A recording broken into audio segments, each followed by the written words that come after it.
9:30? Really? ESPN, NHL, whoever's responsible for this, 9:30 on a Saturday. Guess they're just trying to get me warmed up for Formula One season.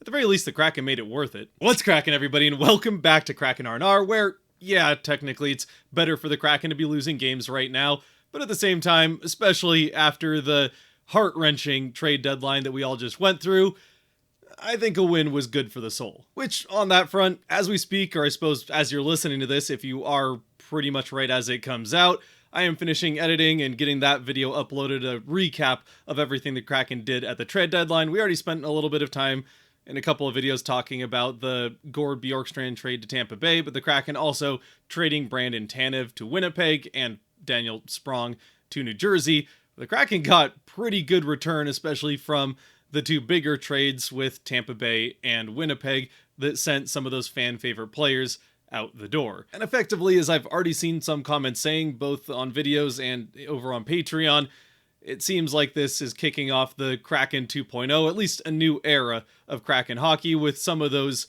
pillars of the early years of the Kraken having left at this trade deadline. With that said, though, I'll save any further talk about the trade deadline and what the Kraken did there for that dedicated video on it, so that we can get into this game, where the Kraken, I mean, it was a pretty early game, but at least it was a good way to literally start your weekend, and heck, even if you slept in a little bit longer and didn't quite make it up for the 9:30 puck drop, well, the Kraken didn't necessarily start off the best in this game in the first period. And we might as well jump right into the game with a different looking fourth line. I mean, Mikey Ezamont's still on the wing of it, but the two other players in John Hayden at center and the return of Ty Cartier were different from the previous game right after that trade that brought Esamont to Seattle and sent two Kraken forwards out the door. Oh yeah, and then there was the other big change for the Kraken in the lineup, and that is Grubauer making his return to the net for the Kraken for the first time since he was sent down to the AHL, and he looked pretty sharp all game long. The one goal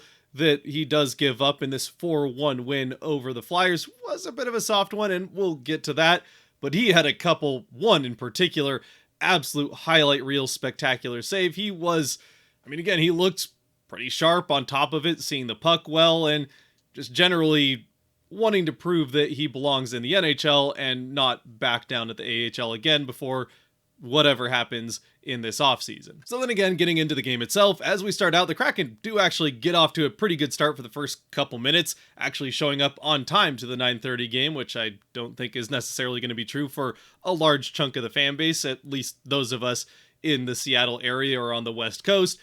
But nonetheless, the Kraken, after the first couple minutes, have pretty much taken control of the game right up until they give the Flyers their first power play, which the Flyers very nearly score on a number of occasions, one of which they probably should have scored on. A puck ends up sliding behind Grubauer through the crease. The Flyers player, as he's falling to the ice, has the empty net to put it into, but just kind of gets a little bit too much of it as he hooks it with his stick, and it goes right along the goal line out the other side through the blue, and Grubauer and the Kraken catch a big break there. The Kraken able to kill the rest of that off, and pretty lucky to not be down 1-0 early on. Of course, that having been said, they tempt fate again by sending the Flyers almost immediately right back to another power play, which would kind of become a theme over the course of the game. This one, they kill off a bit better, still a few more shots on goal. By the end of it, the Flyers out shooting the Kraken. I think it was 12-3 or something like that. I mean, that will happen when you spend the vast majority of the first half of the first period on a power play, or for the Kraken on the kill, you're bound to get outshot pretty significantly. Still, the Kraken, with some help from Grubauer, certainly are able to get through that one, and then we get through a few minutes of 5-on-5 without anything much more eventful happening until the Flyers inevitably get a third power play. At least for the Kraken, though, while it's certainly far from ideal to be sending a team, any team really, even a team that's struggling as much as the Flyers are on the power play this season, to this many power plays, especially this early in the game, the Kraken, each time they sent the Flyers to a power play in this game, got better and better at killing it off. This one, they kill off without, I think, even allowing a shot attempt, maybe a shot attempt, but not a shot on goal. Grubauer doesn't have to do anything to get this one killed off, and so we get into the final minutes of the first, with the Kraken having survived all of that largely self-inflicted pressure that they had to weather. I will say between the second and third power play for the Flyers, there was a missed tripping call on Capo Caco, another theme throughout this game. The Kraken got tripped quite a few times, and the officials only managed to call one of them. I mean, it doesn't end up mattering in the end. The Kraken still end up positive on special teams on the night, and we'll get to how that ends up happening. Unfortunately, though, while the Kraken had done a good job on the kill throughout the first period, as we go back to 5-on-5 in the final 30 seconds, seems like the Kraken are going to weather all of it, get to that first intermission still scoreless, but one last rush down the ice for the Flyers. It's Tippett who gets the puck, crossing the blue line with speed, catches Evans a little bit flat-footed, or maybe Evans just didn't quite realize how fast Tippett was coming in. He gets around Riker and gets a shot attempt, or kind of more just shoves the puck towards the net. It bounces off of either Grubauer or maybe Riker Evans' stick, or maybe even Tippett's leg. It was really hard to tell with any of the replays they showed. The puck just happened to be right in the perfect spot where all of the replays had Tippett or Evans or somebody between the puck and wherever the camera was. So we could never really see how it ended up happening, but somehow, some way, this puck, which was not a particularly dangerous shot, Evans did a pretty good job of recovering and making it hard for Tippett to get a good attempt on, and Grubauer was positioned well, but it still leaks through him somehow and into the back of the net. I think it bounced over his pad and into the post because he wasn't quite shoved up against the post on that near side, or maybe he went through the 5-hole. Again, really hard to tell, but one way or another, it's a 1-0 Flyers lead as the final few seconds tick off and we head to that first intermission. The one piece of good news for the Kraken, though, out of all that chaos at the end of the first period, is they did have a quick, good response to that first goal, which did draw a call right at the end of the period. So the Kraken start the second on a power play, which they get, I think, one shot off on, maybe two, but nothing especially dangerous. The Flyers survive that, and we go back and forth through the first kind of 6, 7, 8 minutes of the second period without really anything particularly dangerous. I think Grubauer did have to make one pretty good save on another rush chance for the Flyers, but not his best of the game. That was still yet to come, and it would come after the Kraken tie the game. At the midway point of the period, it's the fourth line out on the ice, which again, even with two different faces than the previous game, was a pretty solid line that played well all game long for the Kraken. They had some good offensive zone time, and this time they end up scoring. It's kind of just Ty Cartier doing it all himself as he picks up a puck behind the Flyers net and then circles all the way up along the boards to the top of the far faceoff circle and then just whips around 180 and fires off a shot and catches everyone off guard, including Ersson in net.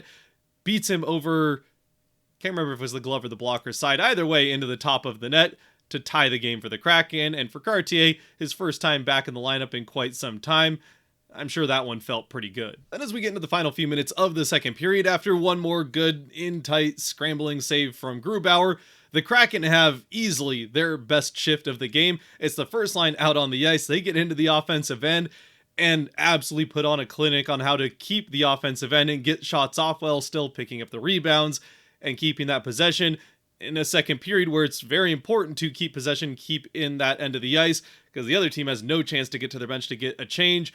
The Kraken spent, I think the first line was on the ice for nearly 2 minutes the entire time, circling around, taking shots, passing it, just couldn't quite find the back of the net. Eventually, they are able to roll a change to get, I think it was the second line, the right line out there. A couple of different times, by the way, during that 2 minutes that the first line was in the offensive end. Beniers by himself just straight up stole the puck from a Flyer player as they try to get it across the blue line to get some relief and maybe get one or two of the forwards changed.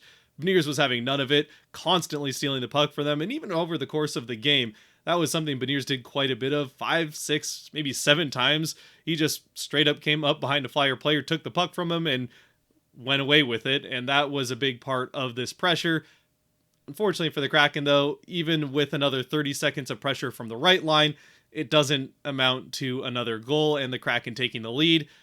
Eventually, though, it does amount to the Flyers getting, of course, another power play. Since I did say, though, that the Kraken got better and better at killing off Flyers power plays as this game went along, in the last one, they didn't even allow a shot on goal.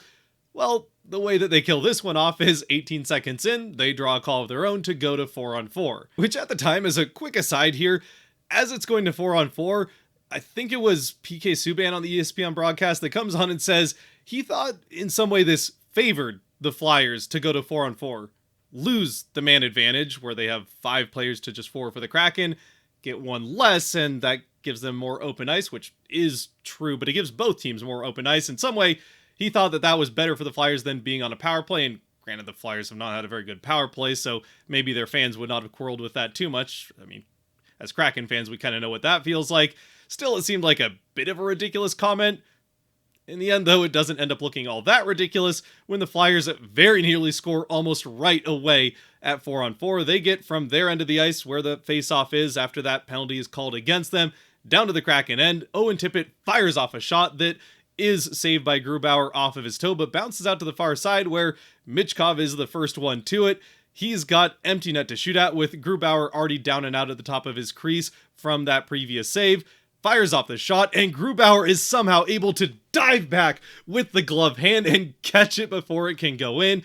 Maybe his best save of the season, certainly one of his 3 best saves of the season. I can't exactly remember every single save Grubauer's made over the course of what is now 64 games, but this is an absolute spectacular save from Grubauer and keeps this game tied for the Kraken. He would have another pretty decent save not that long after it, and then as we get into the final seconds of the 4-on-4, it's Seattle's turn to get a couple of chances. The first line, or not first line really, but at least Matty Beniers out on the ice into the offensive end, and it's just the Matty Beniers show as he has the puck up along the boards, kind of by the face-off circle on the far side near where the benches are, and he's just turning in circles around with it, making sure he keeps possession, keeping it away from the Flyer player all over him, eventually circling down towards the goal line and then up to the net, where he just goes power move right at the net, chips a shot on, and it leaks through the armpit of Ersson into the back of the net to give Beniers his 15th of the season and the Kraken the 2-1 lead. An absolutely fantastic play, almost single effort by Beniers to capitalize on what had been a fantastic period for him in general. He gets that goal to give the Kraken the lead on the 4-on-4, and then the Kraken end up with a little sliver of power play, which they aren't able to score on, which obviously is not that big of a surprise. It's just 18 seconds or so of power play, and you just scored, so it's not even starting in the opposing end of the ice. It's not that great of a chance to score, so it's understandable that the Kraken come up empty in that 18 seconds. What is a little bit less understandable, though, is that the Kraken, with a 2-1 lead and just 45 seconds or so left in the second frame, a chance to go to the third with that lead. A lead, by the way, which the Kraken have never surrendered a lead to lose a game this season when leading going into the third. Well, instead, they decide to, with 45 seconds left, send the Flyers to another power play and give them a chance to tie the game late in this period, just like they scored late in the first. And then it's a brand new game going into the third. But again, like I said, the Kraken just got better and better at killing off Flyers power plays as this game went along, and with the last one only having lasted 18 seconds before the Kraken finished the kill by drawing a call of their own, well, about 18 seconds or so into this power play, the Kraken improve on that by, well, they clear the puck pretty much immediately, so that's a good start. The Flyers have to come back down through the neutral zone and try to enter the Kraken end, but they never even get across center ice as a careless pass up through the neutral zone is intercepted by Chandler Stevenson. He comes back the other way, all alone on the breakaway, and buries it off the bar and in, off the corner, so not quite bar down, it's just kind of bar angle. I don't know. The point is that Chandler Stevenson puts the Kraken up 3-1 late in the second with the team's second shorthanded goal of the season. Both of those scored, by the way, by Chandler Stevenson. And just a fantastic whirlwind last few minutes where the Kraken score twice on, I mean, special 4-on-4 isn't necessarily special teams, but they score at 4-on-4 and then get that shorthanded goal there. Also kill off the last 30 seconds of power play in this second to get to that intermission with the 3-1 lead. And they also finish the kill, by the way, to start the third. So the Kraken go 5 for 5 on the kill in this game with the shorthanded goal. And although they don't score on the power play, it's still a +1 on the night through special teams. And then the third period for the Kraken was just kind of a clinic on how to play with a lead. The Kraken did a pretty good job, again, of keeping the pressure on for the majority of the period. They definitely had the better of the chances, the possession time, all that good stuff. But most importantly, they were doing a very good job of making sure that they didn't have any stupid mistakes that end up back the other way, weren't giving the Flyers any good chances to try to get back in the game. They really only had one, I think, notable chance to score throughout this entire third period, and Grubauer was able to come up with that save. The Kraken It also helps that just a few minutes into the third, they extend the lead to 4-1 off a one faceoff in the offensive end by Matty Beniers, straight back to Brandon Montour, who just winds up and fires an absolute blast of a shot down past Earson. It catches nothing but net over his blocker hand to give the Kraken that 4-1 lead. Beniers picks up his second point of the game with his 20th assist of the season, and Montour his 13th goal. And that one, I mean, if 3-1 wasn't the dagger, 4-1 certainly was. The Kraken take control of the rest of the game. They eventually get a power play late in it with about 4 minutes left, and I don't know if the Flyers had any plans to pull the goaltender to try to get back into it with 3 or 4 minutes, but at the point where you take a penalty with 4.5 minutes left, but even with that killed off, there really wasn't much point, I think, in pulling the goaltender there, so they don't, and the Kraken get to that 4-1 victory, which is a win at this point that really doesn't help the Kraken in any way. If anything, it hurts them a little bit just because of the whole draft situation. Right now, they're just trying to get as high up in that draft order as they possibly can. They look well poised to get a top 5 pick or a top 5 chance in the draft lottery, which, I mean, at that point, you've got at least a decent chance of potentially winning one of the top 2 spots. And the more they pick up points, the worse that gets. Like I said in the open, this win in particular, I mean, there is some value in just the emotional value for the players on the ice, the pride of being able to play well, and I mean, play well in front of a goaltender that you really have not played well in front of pretty much all season long. For Grubauer's sake, good to get back up to the NHL and have a game like this one where he only gives up the 1 goal, and maybe it isn't necessarily a goal that you'd be happy to give up, but he was fantastic the rest of the way. Had that one spectacular save, and the team in front of him, I mean, Matty Beniers put on a show, which for the future of the team, that is exactly what you want to see, is more of Matty Beniers showing off his talent, and it helped that it was 4-on-4, so the open ice helped him quite a bit, I think, in that particular situation. But yeah, even if it hurts the draft odds a little bit, it helps not only the players get a little bit more confidence and, I mean, just a bit of an ease from what has been a difficult, frustrating season, but also, I think, for us fans, especially those of us that woke up early to watch this game, it was just nice to see the team play well and get a win after what was a painful, even with very good return and understandable why it happened, still a painful, emotionally, trade deadline with the players that left. Really then all that was missing from this game was more points for Shane Wright, who has been on that tear recently, and he did have a couple of very good opportunities to score. Once again, Matty Beniers, but on one of the Kraken power plays, Beniers set up Wright with a beautiful pass across the low slot, a cross-seam pass, and it does get Wright kind of in a bad spot. He ends up having to take a backhand chip shot at it, but he has a lot of net to shoot at and just puts it a little bit high. Then later on in the game, I think still in the second period, though it might have been in the third, he had another very good opportunity off a pass with some net to shoot at, and the puck just kind of bounced on him a bit weird, and he wasn't able to get a good shot on. He wasn't the only player that happened to. Montour in the first period had a puck with a completely empty net to shoot out off a rebound, bounce right over his stick. He just fires it off wide-eyed looking for that goal, the 13th. At that time, it would have been his 13th of the season, but the puck takes a weird bounce, goes over his stick, and just keeps going, unfazed by the fact that he was trying to smack it into the net at 90 miles an hour. He eventually does get his goal in the third, but I mean, not all the bounces went the Kraken way. They still end up with that 4-1 win, and it made it worth it getting up at that, well, at least for someone who doesn't get a lot of sleep with kids and staying up late to do videos. I mean, 9:30 is not that ridiculous, but it felt a little ridiculous, at least for a hockey game anyway. Besides that, the only other thing that I can think of before we get to the Kraken 3 stars is I'm sure that there will be comments about the quality of the ESPN broadcast. The Kraken definitely getting the B squad for understandable reasons. The game afterwards, getting the A broadcast team for ESPN, was the Lightning Bruins game that has, I mean, the Bruins probably aren't headed to the playoffs, but they did just trade their captain in Brad Marchand, who spent an entire Hall of Fame career in Boston and then goes to a division rival. And you've got the Tampa Bay Lightning, who are making that press back into potentially winning the division and hopefully a deep playoff run for them, especially since us as Kraken fans will be cheering for them to get as far as they can for the sake of Gordon Bjorkstrand. Anyway, the point is that the Kraken ended up with less than polished, it felt like, broadcast from ESPN, where they spent pretty much the entire time talking about Well, they spent a lot of time talking about the Brad Marchand trade, even though it had nothing to do with the game that they were actually calling. They also spent a fair amount of time talking about Matvei Michkov, who's had a fantastic season and is very much in the running for the Calder, and almost no time really talking about the Kraken unless they scored or had a fantastic save, and they never even once throughout the entire game mentioned the Gord Bjorkstrand trade, which did have the relevance in the game following, where they spent all that time talking about the trade that the other team in that game had made.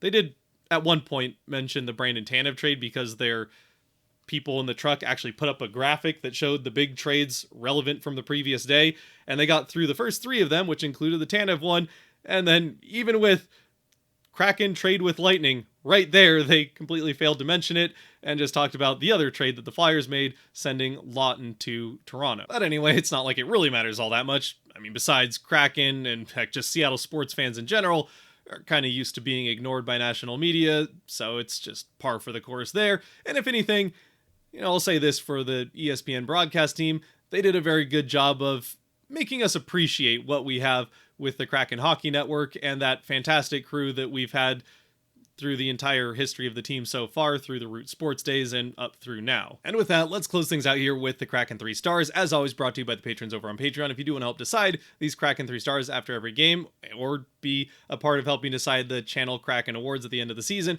you can help support a little bit more than you already are by watching to this point by going to the link down below and supporting on Patreon as well. The first 2 stars I feel are pretty obvious. The first star for me, it's Matty Beniers. He had an absolutely incredible game, one of his better games of the season. He was driving offense all game long, still very solid in the defensive end. He was responsible for the first power play that the Flyers got, and that was the most dangerous of the ones they had. Not that it was really his fault, but maybe a part of the reason that the rest of them went better and better is that he was a part of those penalty kills, especially with the Kraken losing Gord and Tanev. Well, they have some spots to fill on the kill, and Beniers is going to get a lot more chances there, and at least in this game, the returns were pretty good. Second star, it's got to be Philip Grubauer. Who knows what's going to happen this offseason? I certainly have my feelings on where that's headed, and I think there's some frustration from Grubauer with how this season has gone, not only in how he's played, but also just getting down to the AHL and obviously sitting as much as he has. He's been used to being a starter, and you can tell there's some frustration there, and at least for this game anyway, he channeled that into a very good performance with at least the one absolutely spectacular save that at that point kept the game tied for the Kraken so that they could eventually take and extend the lead a little bit later in that period. And then with the third star, I think it could go really any number of different ways. There were a lot of good performances from Kraken players in this game. Mikey Eyssimont looked pretty good for a second straight game. Ty Cartier had a very good game for the Kraken. Vince Dunn played well. The 2 guys mentioned over on Patreon as well were Chandler Stevenson with the shorthanded goal, obviously. The rest of his game was kind of up and down. And also Brandon Montour with another great game. He has really stepped up his game and started playing really well again here over this last stretch of games. The middle part of the season was kind of hit or miss, up and down for him after the absolutely incredible start to his time as a Seattle Kraken. In the end, I do think I am going to go with Montour. He does get the 4th goal, which, I mean, to the final score is ultimately meaningless, other than it helps Beniers pick up another point, and any point for Beniers is a good point.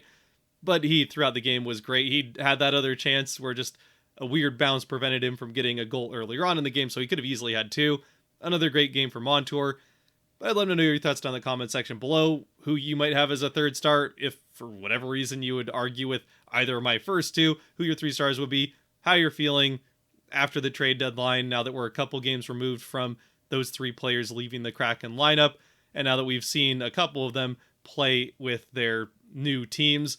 I mean, if you kept watching the ESPN broadcast after the Kraken game, it went right to that Bruins Lightning game where Gord and Bjorkstrand were playing for Tampa Bay. And again, one more time, if you do have a lot of thoughts on the trade deadline moves themselves, I mean, feel free to leave them here if you want to, but I will have that video as a recap of what happened at the trade deadline for the Kraken out here hopefully pretty soon. I'm hoping to get it out here Saturday evening, Saturday night. If not, it'll be out Sunday morning before the Kraken play the second half of this back-to-back, looking for their first win or even first point in 10 attempts in back-to-backs this season on the second half. We'll see if that happens against a very good Washington Capitals team.